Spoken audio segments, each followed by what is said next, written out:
Hi Mike, it's Quentin. We're just looking at the putt that you had on the 8th at Northland the other day.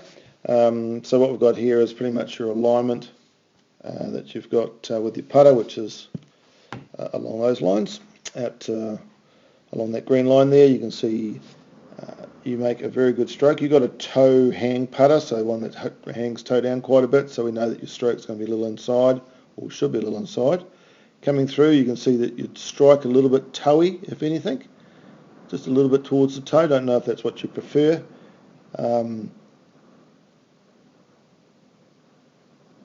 the ball through the air here, or through the impact here, see how much it skips off the ground?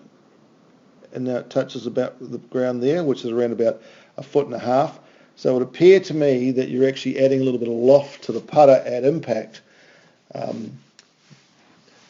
Being a Waipu boy, I would have thought that the great greens they had there, you'd be actually wanting to actually roll that ball beautifully off the face. So to do that, you would like to have a little bit more rise angle, so the putter's maybe coming a little bit more up at impact and a little bit more loft off the club face, so that you get a far better roll. You can see it through here, it's just bumping along, and then it starts rolling about here. But that's quite a long way, and if you've got a long way off the face before it starts rolling, and if you've got a little 4-footer, you probably don't want to have it in the air, you want it hugging the ground, so if it touches the hole it will drop.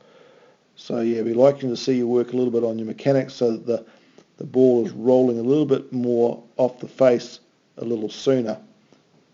And what you can do to help you to get some feedback on that is actually to get a golf ball and draw a line around the outside. Now instead of actually rolling it or having it so the line's pointing where you want to go, you actually have it so that it's at right angles to your target line.